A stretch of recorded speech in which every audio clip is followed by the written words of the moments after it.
Good evening. My name is Burke and I work as a mobile intensive care ambulance paramedic for Ambulance Victoria.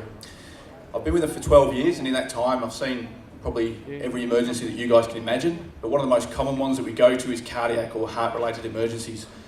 Just to throw some numbers at you, 2010 Ambulance Victoria took over 2,100 people to hospital suffering heart attacks. And we're here talking about young people tonight. Over 170 of those were between the age bracket of 35 and 45. Rather than bedazzle you with statistics tonight, I thought I'd tell you a story to highlight some of the issues. This is a true story. A couple of years ago I was working with a bloke called Tim, and Tim and I were called out to a man 42 years of age having chest pains. Now what this bloke's done is he's gone to work, he's felt crook, he's got in his car, he's driven home. His wife said to him, "What's wrong?" He said, "I'm having chest pains," and she quite correctly decided to call the ambulance. When we got to the house, she showed us in, he's sitting on the couch in the lounge room looking, to use the technical term, shithouse. He was pale to the point of being grey, he was unseasonably sweaty, and the look in his eyes was of fear and distress. As Tim and I set about trying to manage the physiological issues that were going on with him, we're also aware that we've got to communicate with them and try and deal with the emotional issues for both him and his wife. We've got to try and stay calm and confident, but temper your words with the reality of what's going on at a time like this. And I don't think I quite managed it, because one of the things that stands out for me that day is the surprise that his wife expressed at how quickly we moved her husband into the ambulance. The reason we moved so quickly is because the heart monitor was telling the story. He was having a heart attack. Technically speaking, an inferior acute myocardial infarction. The mantra in these circumstances in minutes is myocardium, which means the longer this goes on, the more damage is done to his heart. We needed to get him to hospital quickly.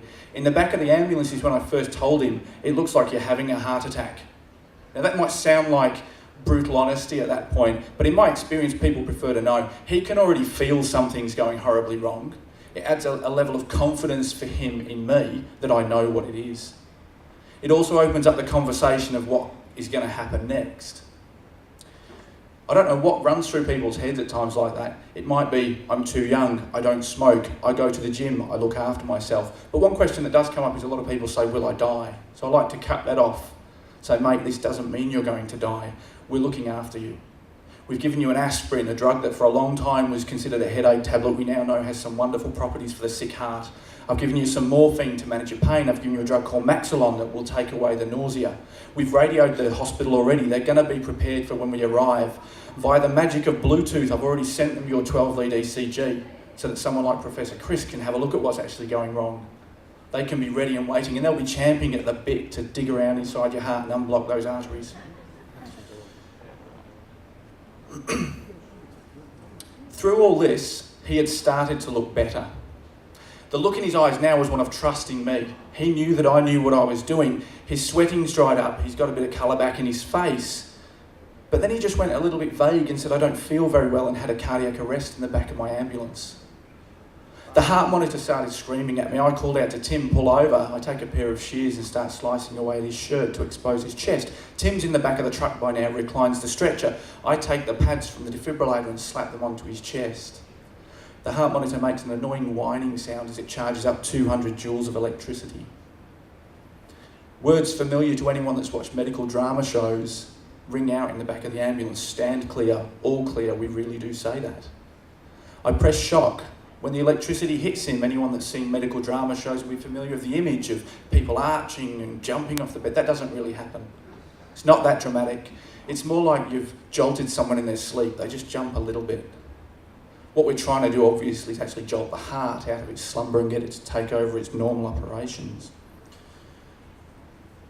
One shock was all it took in this case, which isn't a surprise, because the closer to the point of cardiac arrest the shock is given, the better the chance of it working. His heart responded, and it took about 60 to 90 seconds, but he comes around confused now with a whole different pain in his chest. Tim starts driving to hospital again, this time with me drawing up some fairly serious drugs in case he tries to die again. So what's the moral to this tale? Don't delay calling us. That's my message to you guys tonight. If you think you're having some sort of heart problem, you need to call us.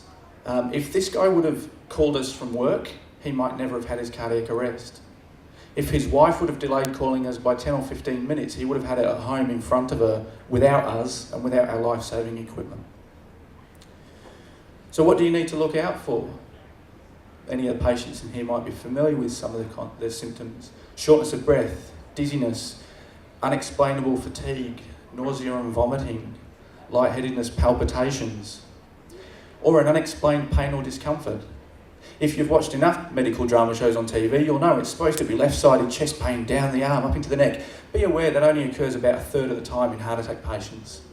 In the other 2/3, it can be pain in either side of the chest or just generally across. It can be gastric reflux type pain. It can be pain in either or both arms, in the shoulders, in the back.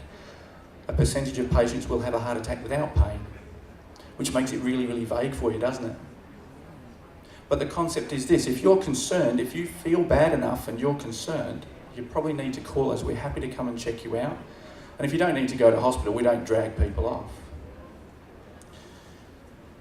The sequel to the story that I told is that about 3 weeks later, Tim and I were called back to the same house. Now, we do about 10 to 12 jobs a day, so addresses don't tend to stick in your head. But we pull up the front of this house. We've been sent to a 17-year-old girl with a headache. You pull up the front of the house and you go, gee, this looks familiar. Why do I know this? We knock on the door. His wife opens the door to us and bursts into tears when she recognises us. Invites us in. He's on the same couch in the same position he was 3 weeks ago. He's confused why his wife's crying because he's got no memory of the events of that day. He has no idea who we are. She's too distressed to explain it at that time. An awkward moment ensues. We go through and have a look at the 17-year-old girl. She's okay, a bit of a cold, a bit of a virus. Said, look, if she's still crook tomorrow, take her to the GP. And we start to head out the door and the wife stops us and says, you have to sit down and have a cup of tea with us.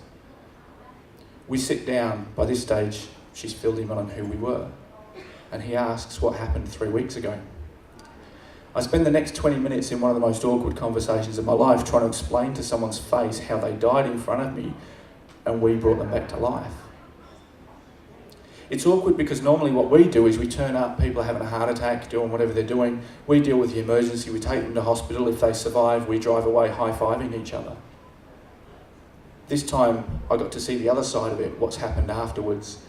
And it's that impact on him and his wife and his 2 kids that highlighted to me the importance of the work people like Tanya and Hearts4Heart will do for people in supporting them.